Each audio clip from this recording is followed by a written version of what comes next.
Ladies and gentlemen, welcome to this new episode of the Big Well Emerging Law Voices series.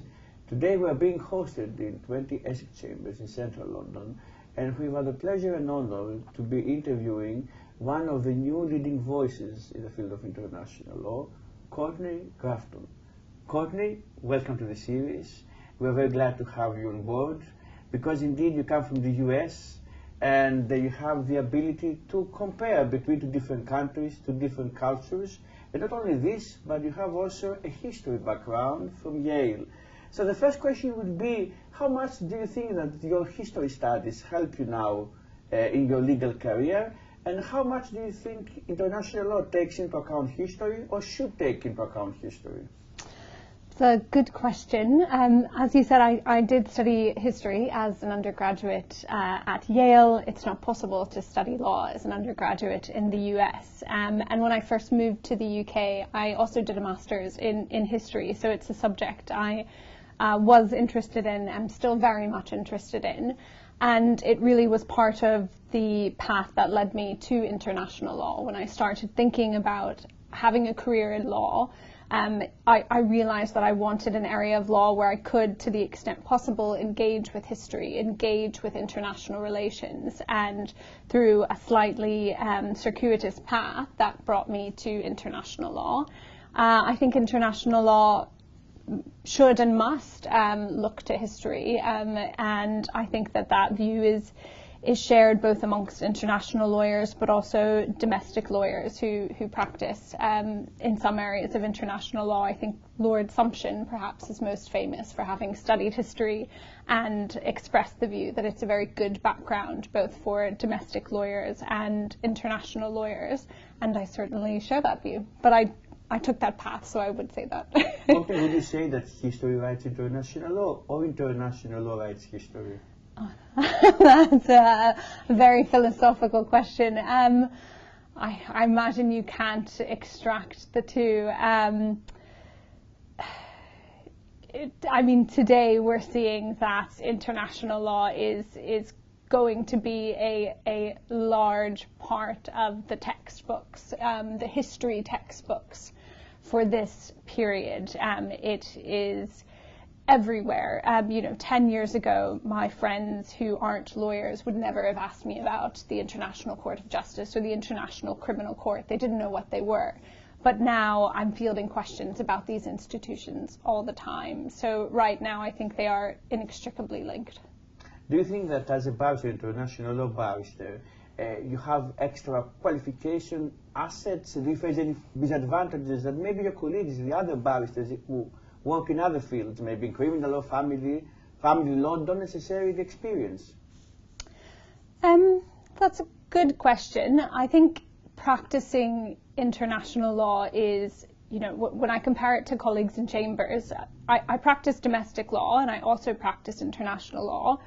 Many of my colleagues in 20 Essex also practice international law, some exclusively, and many practice exclusively domestic law. They are different, the legal system is obviously very different, but I think the experience of being a barrister is also different depending on which area you're practicing in. So, a hearing in a domestic court in front of a commercial court judge or even the UK Supreme Court is very different to a hearing at an international court. Just by way of example, at the Supreme Court here, they're very interventionist. You're going to get on your feet and make submissions, but you expect to be interrupted. You expect to be pushed on the really difficult points, and that is simply the institutional way of doing things. And I think it'd be very surprising for that to change. In the lower courts, they're even more interventionist. At a recent Court of Appeal hearing, I think we spoke for 10 minutes and then from our submissions, and then after that it was just question after question. Whereas at an international court, as we can all see because they're publicized, it would be really rare for a judge to kind of stop the proceedings and to intervene with the questions. Questions would come at the end, questions would come even before the hearing. So just the practice of being a lawyer is quite different. The skill set, of course, there's overlap, but the actual practice is where I think the biggest divergence can be found. Do you think that's a blemish of international procedure? The fact that judges don't intervene makes it less dynamic, combined also with the expertise, the fact that international courts can invite expert witnesses, but they rarely actually rely on oral testimonies of expert witnesses. It's a good question.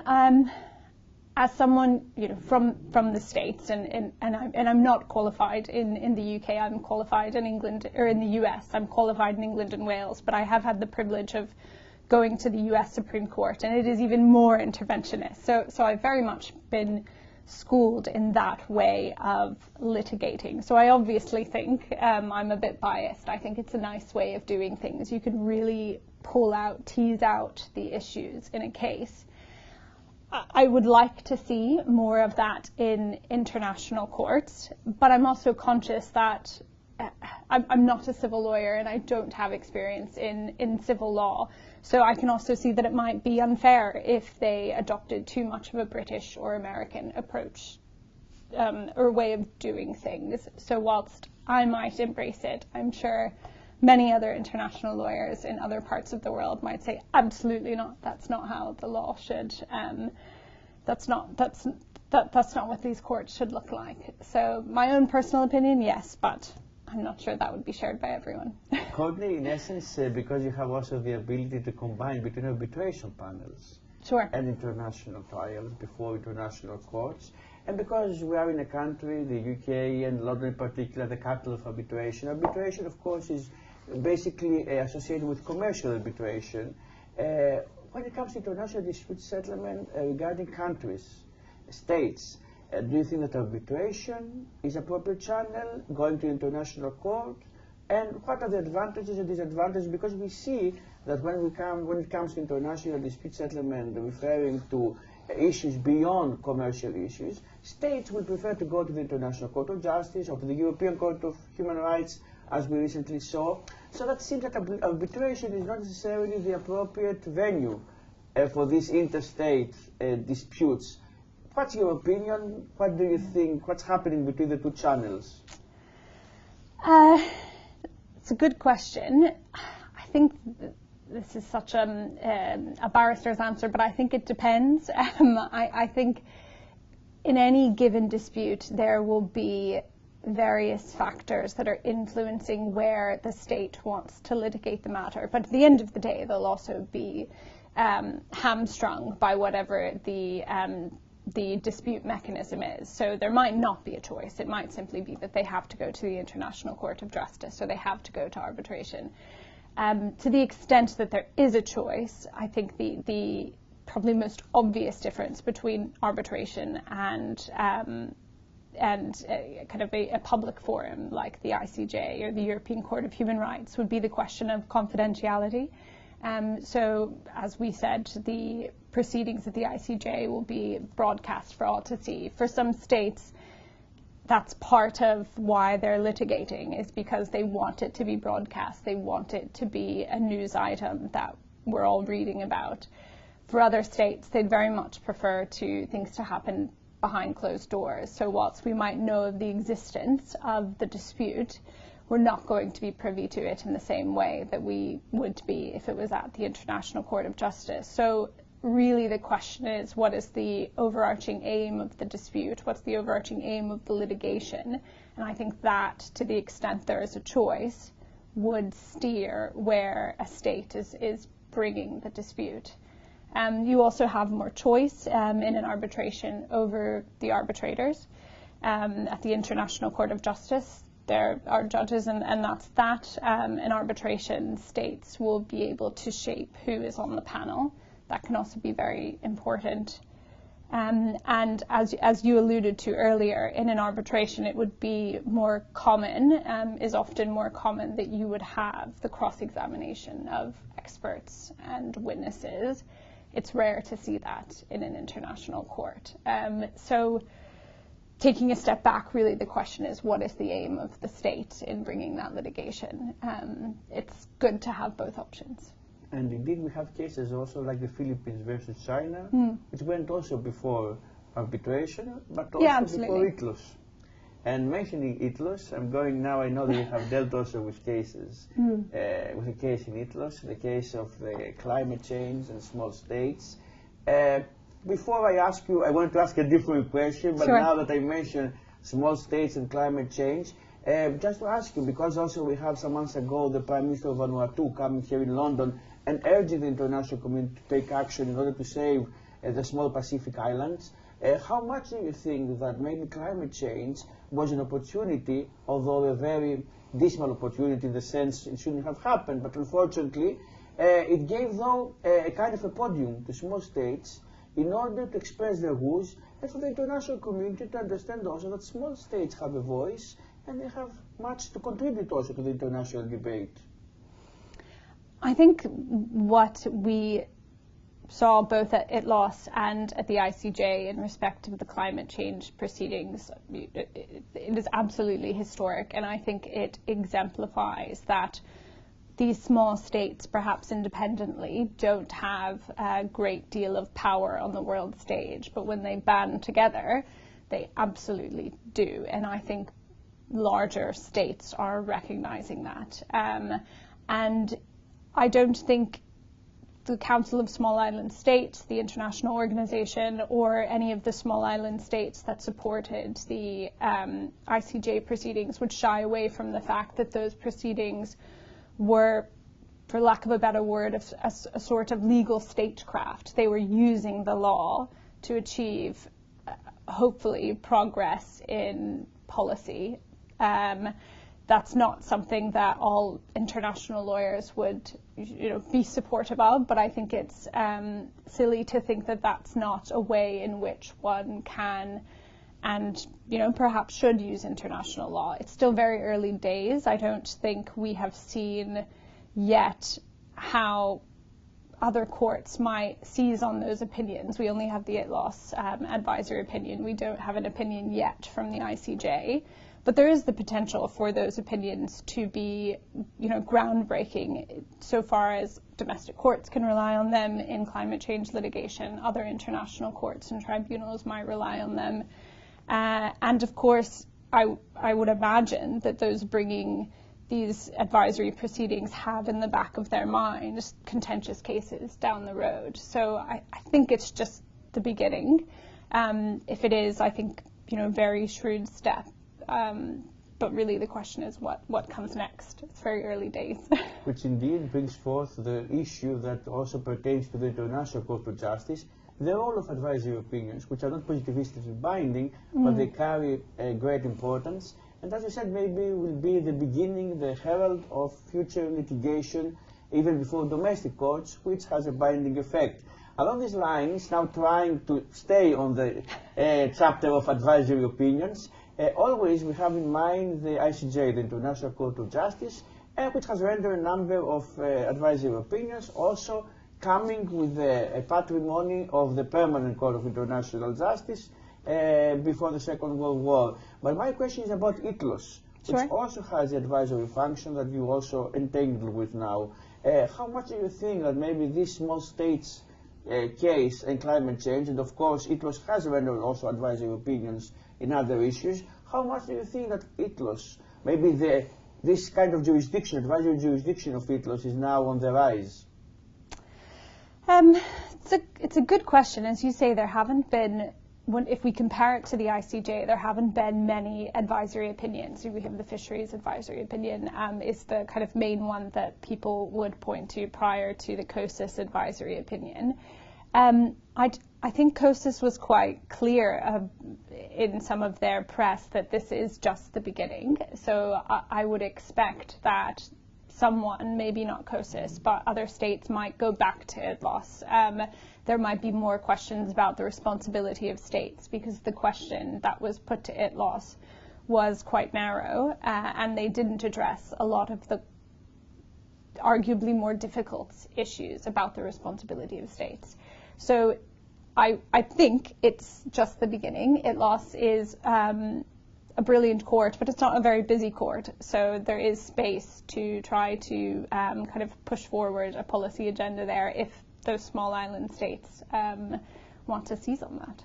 Courtney, you speak about the beginning and the aspiration of international law, of international bodies, of forming maybe something that will have an impact also in domestic courts, in domestic law. But especially when it comes to common law countries, both the US, where you come from, but also here now in this jurisdiction, England and Wales, the United Kingdom also, more generally. As we know, international law doesn't have an automatic effect. It's not automatically part of domestic law. And along these lines, how much do you think that this impacts on the ability of international law to shape domestic English law? And how much, before you answer, maybe to add to this parameter, as a barrister, once you go to an English court and you want to base your arguments in international law, how much sympathy do you find from the judge's part? That's a really good question, and actually there was, I think, indicative of the increasing role of international law in the domestic courts is a recent booklet that was published by the UK Supreme Court of cases in the last, I think, 10 to 15 years where public international law has arisen in domestic law cases, and the booklet was absolutely bursting at the seams. So it is absolutely an increasing trend to see international law arguments deployed in the domestic courts. But as you say, I think judges are very hesitant to simply receive submissions about international law unless it's very clear the route by which international law is relevant. Because as you say, we're a dualist system. There are very specific domestic law rules about how precisely international law is relevant in any given context. And unless you go through that route, many English judges will simply close their ears to it. They might be interested, but they're not going to go there unless you can make it very clear to them how and why international law is relevant. Once you've gone through that gateway, then the world's your oyster. They're very interested. There are more and more cases going through the courts that going through the domestic courts that raise international law issues. And I'd also say, sorry. Maybe if you'd like also to give a tangible example of your own career, you have something in your mind, maybe that a case that you handled in domestic courts, and if you can speak about it. Sure. Let's see. A recent case that I worked on with colleagues in Chambers was a case. It was about the vessel called the Resolute. And this vessel had been sailing off the coast of Venezuela at the beginning of the COVID-19 pandemic. It was approached by the Venezuelan Navy and asked to stop. The vessel didn't stop. There was no good reason for it to do so. And so the Venezuelan Navy tried to attack the vessel. The difficulty with attacking this vessel is that it was a vessel that was made to go to Antarctica, so it could break through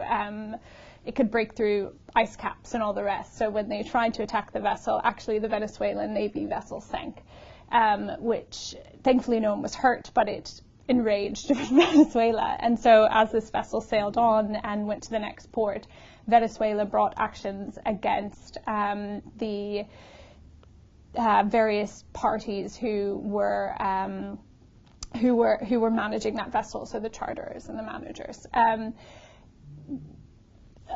Cut to a long story short, we acted for the commercial parties, and the commercial parties were trying to stop Venezuela from bringing these legal actions against the commercial parties in other jurisdictions. And so to do that in the English courts, you would seek an anti-suit injunction. But it is quite difficult to injunct a state in this jurisdiction, at least. The State Immunity Act says in very clear terms that you cannot. And so we went to first the commercial court and then the Court of Appeal and argued that the complete prohibition on injuncting a state interfered with the commercial parties' Article 6 rights under the European Court. Exactly, state immunity, and then the European Convention on Human Rights. We argued that this very strict rule in the State Immunity Act interfered with our Article 6 rights, or their Article 6 rights. That wasn't accepted, despite our best efforts. It was a novel argument, but it did. To make that argument, we looked at jurisdictions all across the world where it is, for instance, possible to injunct a state. So when it comes to international law, the fields of international law that were actually involved in the whole quest, can you name them? Of state immunity was one. I understand it was more of a jurisdictional case. So we were looking at state immunity, but we were also looking at the kind of how other jurisdictions would treat a similar issue. So we did a kind of survey of customary international law as well, because the arguments being made to support the reason for this kind of very blunt instrument in the State Immunity Act was that all of the world does this, and so we looked across at various jurisdictions, and Australia is quite interesting. James Crawford was, I think, quite instrumental in the approach that they adopt there, and it is possible to injunct a state. So we're looking at various other jurisdictions as well, but primarily it was a question of state immunity and then a question of human rights.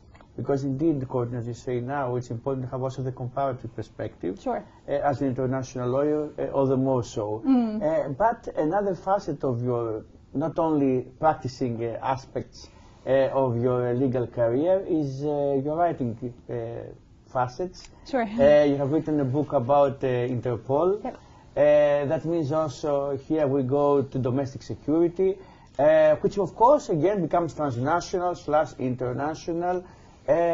So the first question that I would ask you is how much do you think Interpol, because it's more the enforceability of law when it comes to Interpol, how much do you think that it plays a role in the shaping of international law, or the respect towards international law, or it's more transnational law? And if it's transnational law, what's the difference between international law and transnational law? And when it comes to your writing, in essence, quests, how much do you think that is rewarding? How much do you think it's important to actually, for a barrister, not only to implement international law, but to utter his or her voice through writings in academic journals or even publishing an academic book? Good, so two questions in one. I hope I'm answering your first question. But Interpol is interesting because it's often really thought about in a kind of a criminal law context, but in reality, at the end of the day, it's an international organization, and if one wants to challenge the actions of Interpol, let's say, for instance, Interpol issues a red notice against an individual, the way to do that is not by challenging the underlying criminal allegations. Interpol will raise its hands up and say that is a question of domestic law. That's not our role. The way you challenge red notices, blue notices, whatever it might be at Interpol, is to look to the constitutional documents of the international organization of Interpol and make arguments on that basis. So I think that sometimes Interpol can be a little misunderstood in the way that people discuss it. Really, it's all a question of public international law, the submissions that you're putting before Interpol and its internal dispute body, the Commission for the Control of Interpol's Files. So it's an interesting organization in that there's a lot of people who criticize it, and there are certainly criticisms that can be made of the organization. What it's being asked to do is a monumental task that requires significant amounts of funding that it doesn't have, and it certainly gets it wrong. But I think people forget that it's a two-step process. They're all the states that are feeding the information into Interpol. They have obligations. Many of them aren't complying with their obligations when they're providing that information to Interpol, so they're receiving information that's flawed. There's only so much they can do to interrogate that information. So that's why it's up to the barristers, the lawyers, to make submissions to Interpol based on Interpol's constitutional documents and not actually kind of domestic law. I'm not sure that entirely answered your first question, but hopefully it does. It answers the question in the sense. It blends also in understanding Interpol, the transnational element and the international element. And around the second yes, and the question writing. I think, I mean, in a perfect world, I think that all lawyers would be able to both practice, teach, and write. I think it makes all of us better lawyers, and I hope that because I write about Interpol and give lectures about Interpol, but also practice, that it's given me quite a unique perspective of the organization. As I said, I've explained the ways in which I practice, but I think that if you write about something, it gives you the space and time to really bottom out issues that you're just not always going to have time to do in practice. That's the real benefit, or if there are kind of niche issues that are just really interesting, and so you can write about those. And, lecturing, teaching is something, I think there's nothing more frightening than kind of standing up in front of a lecture hall, or even maybe even more frightening, a seminar of students who are very keen and about to ask you questions about the subject matter you're presenting on. So really it's when you can get that combination that I think you become quite a good lawyer. It's not always possible. There are unlimited hours in the day, but to the extent it's possible, it's good practice. And the last question, Courtney. Sure. Which is a very kind of personal also question. Sure. Which are the best and the worst parts of your job that you like and detest? Oh, good question.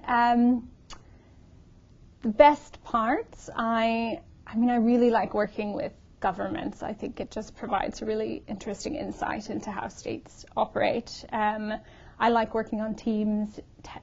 International law cases tend to be quite large, and if you get a good team, it's a really nice way to work.